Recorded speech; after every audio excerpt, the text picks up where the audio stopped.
उपेंद्र कुशवाहा को सांसद बनाने के लिए अल्पसंख्यक वर्ग के लोग कूदे चुनावी दंगल में।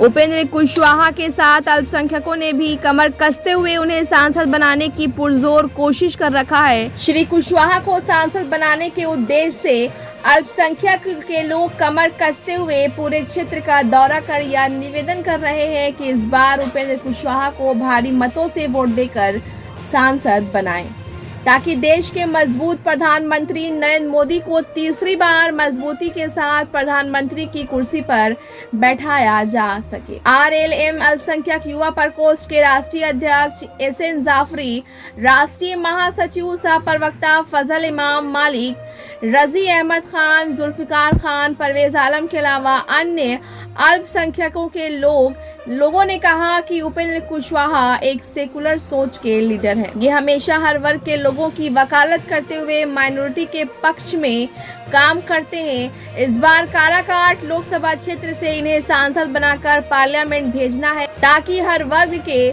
लोगों के साथ साथ अल्पसंख्यक लोगों का काम ज्यादा से ज्यादा हो सके। ब्यूरो रिपोर्ट, बिहार दर्शन। इस तरह से आप जान रहे हैं कि उपेंद्र कुशवाहा के साथ यहाँ पे राष्ट्रीय अध्यक्ष भी हैं, अल्पसंख्यक प्रकोष्ठ के भी हैं, प्रदेश अध्यक्ष भी हैं। ये सारे लोग चूँकि उपेंद्र कुशवाहा के काराकाट लोकसभा से ये प्रत्याशी हैं, तो उन्हें कामयाब करने के लिए, उन्हें लोकसभा तक भेजने के लिए ये सारे लोग आए हैं। ये कहा जा रहा है कि माइनॉरिटी विंग भी उनके साथ है। तो आइए सबसे पहले हम रूबरू करा रहा हूँ, यहाँ चूँकि स्टेट हेड भी हैं, यहाँ केंद्र के भी वो अध्यक्ष हैं, उनके ज़ुबानी में आपको सुना रहा हूँ। क्या नाम हुआ सर आपका? एसएम जाफरी, राष्ट्रीय अध्यक्ष अल्पसंख्यक प्रकोष्ठ। जी, राष्ट्रीय लोक मोर्चा। लग रहा है चुनावी माहौल माइनॉरिटी का रुझान क्या है? एक तरफा है, ऐसा नहीं है जैसा हमें हवा बताई जा रही थी कि कुछ और प्रत्याशी आए हैं और उनकी तरफ से बहुत ज़्यादा हवा है। कुछ नहीं, हम ग्राउंड पे मेहनत कर रहे हैं और 10 तारीख से आज तक जो मैं देख रहा हूँ, मुस्लिम समाज हो या अल्पसंख्यक समाज, टोटल जो है एक तरफ इधर ही रुझान है। और कुशवाहा जी के पुराने कामों को भी याद किया जा रहा है और जो काम पेंडिंग है उनको भी याद दिलाया जा रहा है कि आने वाले वक्त में अगर आप दोबारा से मंत्री बनते हैं तो वापस से आप काराकाट की जनता का इसी तरह उद्धार कीजिएगा। एक चीज़ ये बताइए जाफरी साहब कि ये जैसा आपके जो प्रत्याशी हैं, इनका तालमेल बीजेपी से है जी, तो क्या मुस्लिम पक्ष है आपके प्रत्याशी को वोट देंगे? वहाँ हिंदू और मुस्लिम की बात नहीं हो रही है, वहाँ काम की बात हो रही है, वहाँ काराकाट की बात हो रही है। जो पुराने समय में जो काम अधूरे छूट गए थे उनको याद इसलिए दिलाया जा रहा है क्योंकि पहले काम हो चुके हैं। तो अब जो पेंडिंग थे पिछली योजनाओं में नहीं हो चुके हैं, तो इस बार इंशाल्लाह इस काम को पूरा कराया जाएगा। देखिए, ये राष्ट्रीय अध्यक्ष हैं और जाहिर चीज़ है कि इनका कहना है कि इस बार हमारे जो प्रत्याशी हैं उपेंद्र कुशवाहा, हर वर्ग के लोग उनके साथ हैं। जाहिर चीज़ है कि यहाँ आप देख लीजिए कि माइनॉरिटी ग्रुप है उनके साथ, और इसलिए है कि कहीं ना कहीं ये लोग हैं कि उपेंद्र कुशवाहा को अधिक से अधिक मुसलमानों का वोट पड़े, माइनॉरिटीज़ का वोट पड़े और कहीं ना कहीं वो वोट सांसद में तब्दील हो और वो पार्लियामेंट तक पहुँचे। यहाँ पे आप देख रहे हैं कि उपेंद्र कुशवाहा यहाँ के प्रत्याशी हैं, तो जाहिर चीज़ है कि एक नहीं अनेक लोग यहाँ खड़े हैं। मैं उनसे भी आपको रूबरू करा रहा हूँ। सुन, क्या नाम है सर आपका? फजल इमाम मलिक, राष्ट्रीय महासचिव और प्रवक्ता हूँ मैं। तो कहाँ से आप आए हैं? मैं रहने वाला बिहार का हूँ, शेखपुरा ज़िला से हूँ।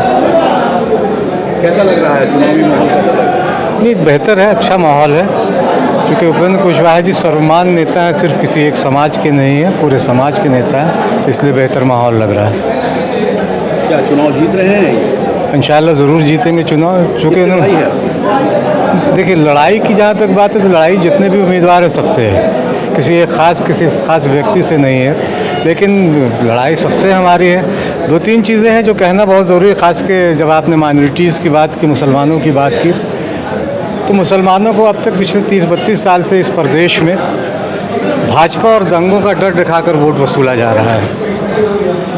हर 5 साल पर मुसलमानों को किसी अंधे तहखाने से राष्ट्रीय जनता दल और उनके सहयोगी मुसलमानों को संधे तहखाने से बाहर निकालते हैं, झाड़ पोंछ के तैयार करते हैं, वोट लेते हैं और फिर संधे तहखाने में डाल देते हैं। उस संधे तहखाने में बंद कर कि बस तुम्हारा काम ख़त्म, हिस्सेदारी मत मांगो। हिस्सेदारी आज 18% हमारी हिस्सेदारी है और सिर्फ 2 लोगों को उन्होंने, आरजेडी ने सिर्फ 2 लोग मुसलमानों को टिकट दिया है, जबकि यादवों की संख्या जिस 14% है उनको 9 लोगों को टिकट दिया। तो ये हिस्सेदारी हमारी कहाँ है? देखिए, लालू यादव जी बहुत चालाक आदमी है, बहुत चालाकी से उन्होंने MY समीकरण किया। मुसलमान खुश है कि M का मतलब मुसलमान है, आम यादव भी खुश है। लेकिन दरअसल माई का मतलब मेरा होता है अंग्रेज़ी का शब्द, यानी लालू जी और लालू जी का परिवार। मुसलमान भले खुश हो ना कि मुसलमान, लेकिन उसमें मुसलमान है ही नहीं। तेजस्वी यादव बाप की नहीं वही नहीं, वो बाप का भी मतलब है कि बाबूजी हम और आप और हम और हमारा, हाँ बाबूजी अपना और अपना परिवार, उसका मतलब भी यही हुआ। और माई में मुसलमान है ही नहीं, मुसलमान खुशफहमी में अगर हैं। और जो एक शेर है ना कि तमन्नाओं में उलझाया गया हूँ और खिलौने दे के बहलाया गया हूँ। पिछले 32-33 साल से लालू जी सिर्फ झुंझुना थमाकर खिलौना दे के मुसलमानों को बहला रहे हैं। जब भागीदारी की बात होती है तो उप मुख्यमंत्री भी बेटा बनेगा, प्रतिपक्ष का नेता भी बेटा बनेगा। आज तक कोई प्रदेश अध्यक्ष मुसलमान क्यों नहीं बना राष्ट्रीय जनता दल का, ये बड़ा सवाल है। अब्दुल बारी सिद्दीकी या दूसरे लोग जो हैं उनकी कुर्सी पे आपने अगर सारण में अगर देखा होगा, उनकी कुर्सी पे तेज प्रताप यादव बैठ गए। तो कुर्सी हमारी, कुर्सी मुसलमानों की, बैठ रहे हैं लालू यादव और उनका परिवार। तो ये अब इस भ्रम से लोग निकल रहे हैं। लोग भी बिहार के मुसलमान ये समझ रहे हैं कि राष्ट्रीय जनता दल ने हमारे हक हुकूक पर डाला है, सिर्फ भरमा कर, झुंझुना थमा कर हमारा वोट हासिल करते हैं और फिर उसके बाद फिर वही सन्नाटा, हमें हमारा हक नहीं देते। इसलिए लोग अब उस जर और आतंक की जो बात राष्ट्रीय जनता दल लगातार कर रही है कि भाजपा आ जाएगी तो दंगा हो जाएगा, दरअसल हम लोग उस कौम से ताल्लुक़ रखते हैं जिसमें कभी टीपू सुल्तान ने कहा था कि गीदड़ की 100 साल की ज़िंदगी से शेर की एक दिन की ज़िंदगी बेहतर है। तो हम ये बात समझते हैं और अब लोग समझ रहे हैं, इसलिए अब उनके झांसे में नहीं आएंगे। मुस्लिम समाज अब एनडीए की तरफ मुखातिब हो रहा है और सिर्फ काराकाट में नहीं, काराकाट में हमें बहुत अच्छा वोट मुसलमानों को मिलेगा और दूसरी जगहों पर भी। क्या नाम है? फजल इमाम मलिक, राष्ट्रीय महासचिव। देखिए फजल इमाम साहब, देखिए युवाओं की भीड़ है, लेकिन इस युवाओं में एक देख लीजिए बुजुर्ग भी हैं।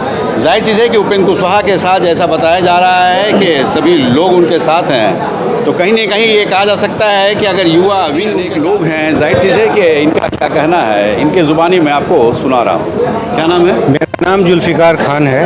आप खान साहब हैं? इधर भी खान, इधर भी में बीजेपी का जिला का कोषाध्यक्ष था और 2017 से मैं भारतीय गौरक्षा वाहिनी में हूँ। बिहार का 2 टर्म प्रदेश उपाध्यक्ष रहे, तीसरे टर्म में प्रभारी रहे बिहार का, और फिर उसके बाद 4 साल से राष्ट्रीय संगठन महामंत्री हैं। भाजपा में आप हैं? भाजपा के नहीं, आरएसएस की विंग में हम हैं। आप आरएसएस के हैं? जी। ला इलाहा इल्लल्लाह क्यों नहीं पढ़ते? हम में शाखा में नमाज पढ़ते हैं, वहाँ कोई रोक टोक नहीं है, कोई पाबंदी नहीं है। बनारस हो, रांची हो, पटना हो, जहाँ भी जाते हैं अगर नमाज का टाइम है तो हम लोग उसी में पढ़ते हैं। ये लोगों को भरम एकदम अलाउ है। माननीय इंद्रेश कुमार के नेतृत्व में हम लोग काम करते हैं।